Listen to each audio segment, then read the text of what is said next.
힐링 가족 여러분, 안녕하세요. 이번 시간에는 바람만 스쳐 지나가도 극심한 통증을 느낀다는 통풍에 대해서 이야기해 볼까 합니다.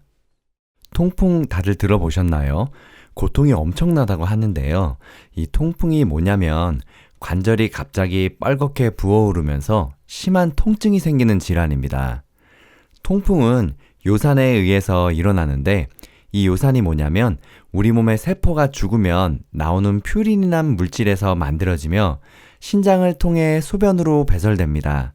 그런데 통풍 환자들은 혈중에 요산이 너무 많아서 관절이나 여러 조직에 결정 형태로 배출되지 않고 쌓이게 되고 이렇게 쌓인 요산 결정이 관절을 싸고 있는 활막에 염증을 일으키며 발생하게 된다고 합니다.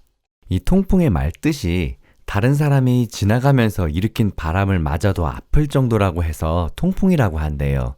조금 더 자세히 말씀드리면 이 통풍은 요산 과다 축적으로 발생하는데 이 요산은 우리가 먹는 여러 음식이 소화돼서 최종적으로 대사된 후에 나오는 물질인데 보통 혈액 내에 녹아있다가 소변으로 배출이 돼야 해요. 그런데 통풍 환자는 혈액 내에 요산이 지나치게 많아서 이처럼 과다 축적된 요산이 결정체로 변하고 결정체가 관절 내에 침착해여 염증을 유발한다고 했죠.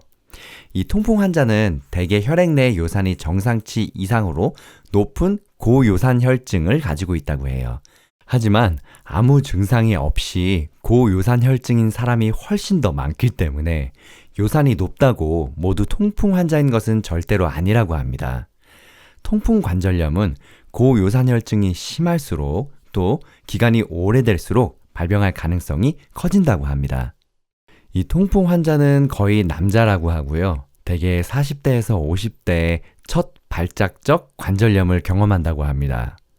한때 통풍은 좋은 음식을 먹고 술을 마시는 부유층의 병으로 간주되기도 했지만 요즘은 식생활이 윤택해지면서 사회 계층에 관계없이 발생한다고 합니다.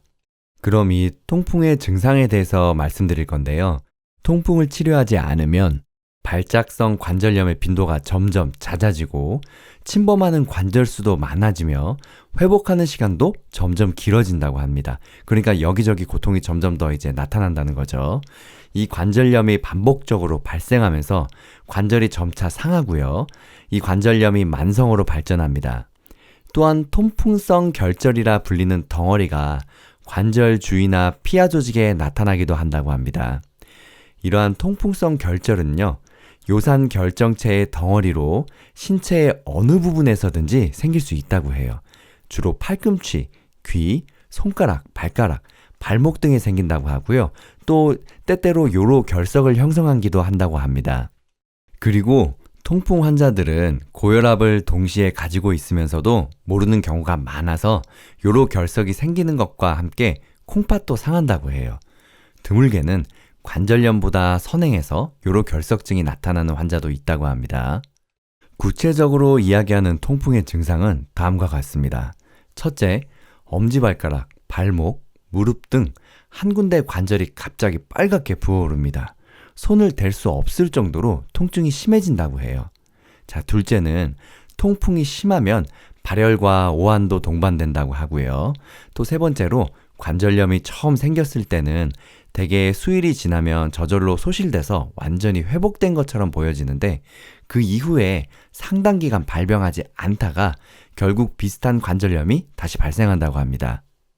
특히 이 통풍은 엄지발가락 관절에 염증이 잘 발생하는 것이 특징이라고 하는데요. 그 다음에 무릎, 발, 발목, 손목, 팔꿈치 등 관절염이 발생하기도 한다고 해요. 이렇게 되면 이제 얇은 이불 같은 것들에 스치기만 해도 아프고 쓰라려서 되게 양말을 신지 못하고 걸음을 제대로 걷지 못할 정도라고 하네요. 특히 밤에 통증이 심해져서 잠자기도 힘들다고 합니다.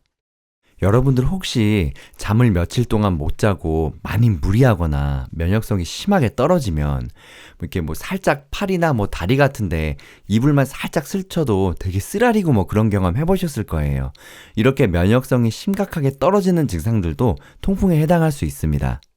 그래도 이 통풍은 다행히도 병원에서 쉽게 진단할 수 있는데요. 피검사나 관절액 등을 뽑아서 현미경으로 관찰하는 방법을 통해서 진단하기도 하고 보조적으로 엑스레이나 듀얼 에너지시티 촬영을 사용한다고 합니다. 쉽게 말해서 CT라는 거죠.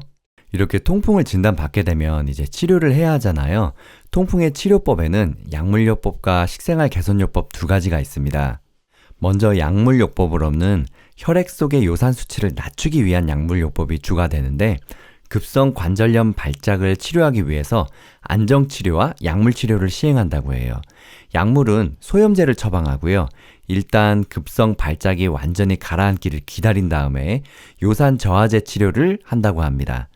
통풍이 완화되었다고 해서 요산 저하제 복용을 중단해서는 안 되고 이 약은 장기간 복용하면서 통풍을 관찰해야 한다고 합니다. 관절 발작의 빈도가 매우 드물거나 다른 신체 부위의 통풍 합병증이 없으면 그 다음에 이제 식이요법이나 금주 등 비약물요법을 우선 시도할 수 있고요. 하지만 관절염이 자주 나타나거나 또는 가족력이 있거나 관절 손상, 요로 결석, 이런 통풍 결절이 이미 온 경우에는 혈액 내의 고요산 혈증을 낮추는 치료를 평생 지속해야 한다고 해요. 이를 통해 관절염은 물론 다른 장기의 합병증도 예방을 해야 한다고 합니다. 다음은 식습관에 대해서 말씀을 드릴 건데요. 사실 통풍의 원인이 주로 이 식습관에 관련된 것들이에요. 자, 제일 중요한 게 퓨린 함량이 높은 식품 섭취를 제한하셔야 한다고 합니다. 이게 뭐냐면 통풍의 원인이 되는 요산이 체내에서 합성되거나 식품에 들어있는 퓨린으로부터 합성된다고 해요. 따라서 혈중 요산 수치를 감소시키기 위해서 퓨린 함량이 높은 식품의 섭취를 제한해야 한다고 합니다. 이 통풍의 음식들에 관해서는 제가 후반부에 조금 더 자세하게 몇 가지 말씀드려 볼게요. 자, 또 다음은 과도한 단백질 섭취도 제한하셔야 한다고 해요. 과량의 단백질 섭취는 체내에서 요산 생성을 증가시키므로 주의하셔야 한다고 합니다. 단백질 맛있는 거 많은데 그쵸? 육류, 생선, 가금류, 닭고기나 오리고기 같은 거요. 그리고 조개류 같은 것들 과식을 피하시라고 합니다. 그리고 당연히 알코올 섭취도 제한하셔야 돼요. 알코올의 섭취는 혈액 내의 요산 생성을 많이 증가시키고 체내 젖산을 축적시켜서 요산 배설을 어렵게 한다고 합니다. 특히 맥주는 퓨린 함량도 높기 때문에 제한해야 한다고 해요. 꼭 드시지 말라는 거죠. 그리고 과도한 지방 섭취도 안 된다고 합니다. 과량의 지방은 요산의 배설을 역시 감소시키므로 주의하셔야 한다고 해요. 튀김, 드레싱, 그리고 중국 요리 있죠. 중식, 그리고 크림, 초콜릿, 버터, 또 버터가 많은 빵, 크림빵이나 페스츄리, 케이크 같은 거 이런 것들도 안 드시는 게 좋다고 해요. 또 수분과 채소를 충분히 섭취하시라고 합니다. 소변으로 요산을 배설을 돕고 신장 결석성 형성을 최소화하기 위해서 하루 물을 3리터 이상 정도로 충분히 더 많이 마시라고 합니다. 또 채소에 풍부한 섬유질, 엽산, 비타민 C는 혈액 내에 요산이 쌓이는 것을 막아주므로 충분히 섭취하시라고 합니다. 자, 그리고 또 중요한 거, 정상 체중을 유지하셔야 돼요. 비만은 통풍 발생의 원인이 될 수 있으므로 정상 체중을 유지하도록 적정량의 식사를 하셔야 합니다. 과식 안 되는 거죠? 그러나 급격한 체중 감소는 오히려 혈중의 산성물질, 그러니까 젖산과 케톤체라는 것을 과다하게 만들어서 요산의 배설을 또 어렵게 한다고 합니다. 따라서 체중 감량은 한 달에 1, 2kg 정도 천천히 살을 또 빼셔야 한다고 해요. 사실 맛있는 거는 건강에 안 좋고요. 또 맵고 짜고 자극된 거 역시 건강에 안 좋고요. 밍밍한 채소나 야채 같은 것들이 건강에 좋습니다. 이거 모두가 알고 있는 사실이에요. 다만 이것들을 안 먹고 절제하기가 너무너무 어렵죠. 근데 그런 안 좋은 식습관들이 장기간 쌓이게 되면 통풍뿐만 아니라 각종 웬만한 질병은 다 올 수 있다고 보시면 돼요. 여기에 플러스 뭐까지 해? 술, 담배까지 하시면요. 그냥 나중에 종합병원 되는 거예요. 거기다 여기에 운동까지 안 하시면 정말 큰일 납니다, 여러분.